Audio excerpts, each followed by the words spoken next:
பொள்ளாச்சியிலிருந்து பழனிக்கு ஒரு மாலை வேளையில் அழகிய பயணமாக அல்லாஹ்வின் பாதையில் நாம் எளியவர்களுக்கு கட்டி கொடுத்த ஒரு வீட்டை திறந்து வைக்கும் நிகழ்விற்காக நாம் சென்றோம்.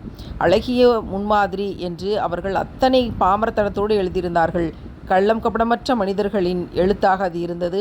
அழகிய முன்மாதிரி இல்லம் அப்படின்னு கொஞ்சம் அழுத்தமாக எழுதி பதிவு செய்துவிட்டு அந்த வீட்டிற்குள்ளே நுழைந்தோம். கல்லுகள்லாம் உடைச்சி போடப்பட்டு கீழே கிடந்த அந்த பாதைக்குள்ளே நடந்து போகும்போதே அத்தனை நிகழ்ச்சி. இந்த எளியவர்களுக்காக இந்த வீட்டை கட்டி கொடுக்க முடிந்ததில் அல்லாஹ்வுக்கே எல்லா புகழும்.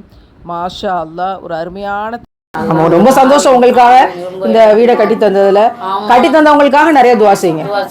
எங்களுக்கு ஒரு செங்கல் கூட வாங்கறதுக்கு முடியாம இருந்தோம்மா. நீங்க எங்களுக்கு இந்த அளவுக்கு நீங்க எங்களுக்கு பெருமையா கொடுத்துருக்கீங்க, எங்களுக்கு இவ்வளவு சந்தோஷத்தை கொடுத்துருக்கீங்க. எங்களுக்கு சொல்லவே முடியல, இவ்வளோ இதாக கொடுத்துருக்கீங்க. எங்களால் முடியல, அவ்வளோ சந்தோஷத்தை கொடுத்துருக்கு. எங்களுக்கு அப்படியே ஸ்கூலிலே படுத்துக்கிட்டாரு, வெயிலையும் படுத்துக்கிட்டாரு. நீங்கள் இவ்வளோ நாளைக்கு இப்படி எனக்கு கருணை கிடைக்குமே நான் நினைக்கவே இல்லைங்கம்மா. ஆமா, இப்படி வழக்காப்பி எடுத்துட்டு வருவா அப்படி.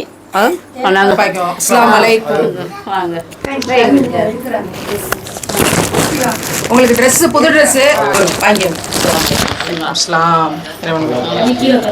நாரே தக்பீர், நாரே தக்பீர், நாரே தக்பீர்.